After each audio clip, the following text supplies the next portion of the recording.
Hi எல்லாருக்கும் வணக்கம்.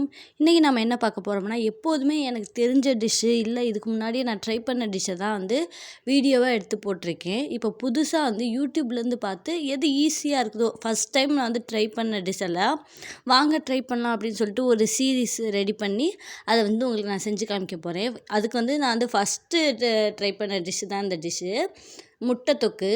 அதுக்கு ஒரு தாச்சியில் 2லேருந்து 3 ஸ்பூன் நல்லெண்ணெய் ஊற்றிட்டு கொஞ்சோண்டு சோம்பு போட்டு நல்லா பொன்னிறமாக வர அளவுக்கு அதை பொரிச்சுக்கோங்க.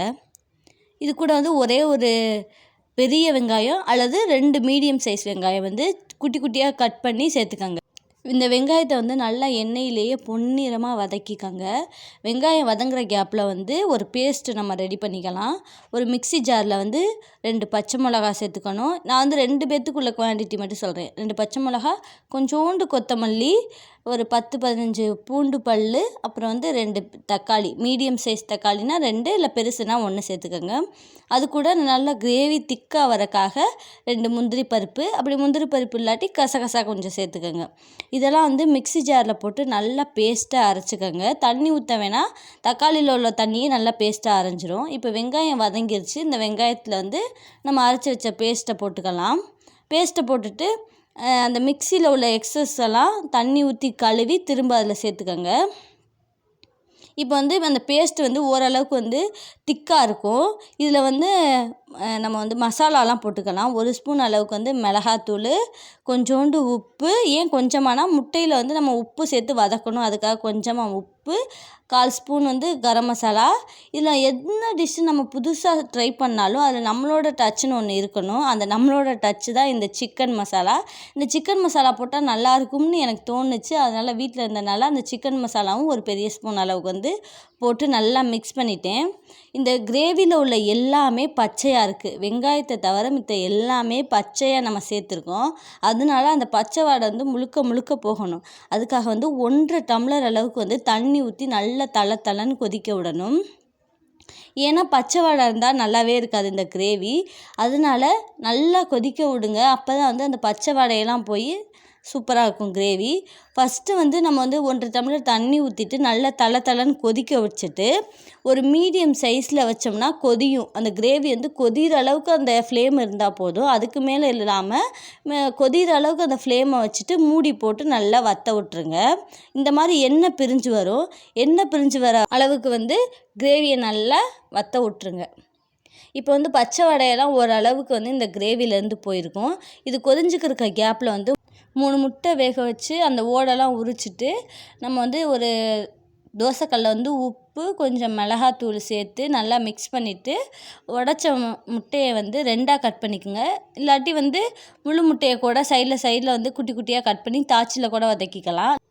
நான் 2ஆக தான் கட் பண்ணி போட்டிருக்கேன். அப்போ தான் அந்த கிரேவியில் முட்டை நல்லா அப்சர்வ் ஆகிட்டு நல்லா டேஸ்ட்டாக இருக்கும் அப்படின்னு சொல்லிட்டு இந்த மாதிரி தோசைக்கல்லில் நான் நல்லா 2 சைடு திருப்பி போட்டு ஃப்ரை பண்ணி முட்டையை எடுத்து வச்சுக்கிட்டேன். முட்டை நல்லா ஃப்ரை பண்ணி எடுத்து வச்சதுக்கப்புறம் நம்ம கிரேவி வத்திருச்சு ஓரளவுக்கு, பச்சை வாடையும் போயிடுச்சு. இப்போ முட்டையை நம்ம போட்டுக்கலாம். முட்டையை அப்படியே கடகடன்னு கொட்டாமல் ஒன்று ஒன்றா மெதுவாக எடுத்து போடுங்க. ஏன்னா அந்த மஞ்சக்கரு அந்த முட்டைக்குள்ளே விழுந்து இதாயிரும். அதனால மெதுவாக ஒன்று ஒன்றா எடுத்து போடுங்க. இப்போ எல்லா முட்டையுமே அந்த கிரேவிக்குள்ளே போட்டதுக்கப்புறம் ஒரு 2 நிமிஷம் ஒரு சைடும், இன்னொரு 2 நிமிஷம் இன்னொரு சைடு கொதிக்க விடுங்க. போட்டு முட்டையை போட்டு கிண்டி கலக்கி முட்டையை கருவே இல்லாமல் ஆக்கிடாமல் மெதுவாக கிண்டி பொறுமையாக ஹேண்டில் பண்ணுங்கள் இந்த கிரேவியை. ஒவ்வொரு சைடுமே 2 நிமிஷம் நல்லா கொதிக்க விடணும்னு சொல்லியிருந்தாங்க. நானும் அதே மாதிரி ஒவ்வொரு சைடு 2 நிமிஷம் கொதிக்க வச்சுட்டு மேலே லைட்டாக பெப்பர் தூவிட்டு அதுக்கப்புறம் என்ன பண்ணேன், ஒரு மிக்ஸ் பண்ணிவிட்டு முட்டையெல்லாம் தனியாக எடுத்து வச்சுக்கிட்டேன். தனியாக எடுத்து வச்சுட்டு அது கூட பச்சை முட்டையை கலக்கி அந்த கிரேவியில் ஊற்றி நல்லா மிக்ஸ் பண்ணிக்கிட்டேன். இது எல்லா வீடியோலையுமே இந்த மாதிரி செய்ய சொல்லலை. ஒரு வீடியோவில் இந்த டைப்லையும், ஒவ்வொரு வீடியோவில் அந்த முட்டையை வேக வச்சு மேலே பெப்பர் தூணுதோடு ஸ்டாப் பண்ணிட்டாங்க. நான் பல வீடியோவை பார்த்து கலந்து கட்டின ஒரு ரெசிபியாக தான் இந்த ரெசிபி நான் செஞ்சு பார்த்துருந்தேன். பட்டு சப்பாத்திக்கு சூப்பராகவே இருந்துச்சு. அந்த முட்டையோடு சாப்பிடும்போது இன்னும் சூப்பராக இருந்துச்சு. இப்போ ஓரளவுக்கு முட்டை நல்லா அந்த கிரேவியோடு சேர்ந்து நல்லா திக்காயிடுச்சு. நல்லா ஃபுல் ஃப்ளேம்லேயே வச்சுட்டு கிண்டுங்க. அப்போ தான் முட்டையோட பச்சை வாடையும் போகும், சீக்கிரமாகவும் திக்காகும். ஃபஸ்ட்டு வந்து கிரேவி நிறையா இருக்க மாதிரியே இருக்கும். முட்டை போட்டோன்னே ரொம்ப கம்மியான மாதிரி இருக்கும். நிறையா ஊற்றி சாப்பிடுவாங்கல்ல, நல்லா மிக்ஸ் பண்ணி குழப்பி அடிப்பாங்கன்னு சொல்லுவாங்கள்ல, அந்த மாதிரி சாப்பிட்றவங்களுக்குலாம் இந்த கிரேவி வந்து கொஞ்சம் அதிகமாகவே செய்யுங்க. அப்போ தான் வந்து லாஸ்ட்டில் செய்யும்போது ஓரளவுக்காவது இருக்கும். கொஞ்சம் லைட்டாக தொட்டு தொட்டு சாப்பிட்ற 2 பேர்த்துக்குனா இந்த கிரேவி வந்து தாராளமாக போதும். இப்போ வந்து முட்டை கூட அந்த கிரேவி நல்லா திக்காயிடுச்சு. இப்போ தனியாக வேக வச்சு எடுத்து வச்சிருந்த முட்டையை வந்து திரும்ப அந்த கிரேவிலே போட்டுட்டு லைட்டாக வந்து அந்த கிரேவி கூட மிக்ஸ் பண்ணி விட்டுட்டு நான் வந்து ஃப்ளேம் வந்து ஃபுல்லாக 1 செகண்ட் வச்சுட்டு அப்படியே வந்து ஆஃப் பண்ணிட்டேன். ஆஃப் பண்ணிவிட்டு ஒரு 2லேருந்து 3 நிமிஷம் வந்து அந்த கிரேவி கூடயே அந்த முட்டையை விட்டுட்டு நம்ம மெயின் டிஷ்ஷான சப்பாத்தியும் நான் ரெடி பண்ணி எடுத்துக்கிட்டேன். சப்பாத்திக்கு வந்து முட்டை தொக்குங்கிறது நான் ஃபஸ்ட் டைம் வந்து ட்ரை பண்ண டிஷ்ஷு. இது வரைக்கும் குருமா அந்த மாதிரி தான் ட்ரை பண்ணியிருக்கேன். ஃபஸ்ட் டைமாக இருந்தாலும் ரொம்ப சூப்பராகவே இருந்துச்சு. அந்த கிரேவியோடு சாப்பிட்றது இல்லாமல் அந்த முட்டையோடு சாப்பிட்றதுக்கும் இன்னும் சூப்பராக இருந்துச்சு.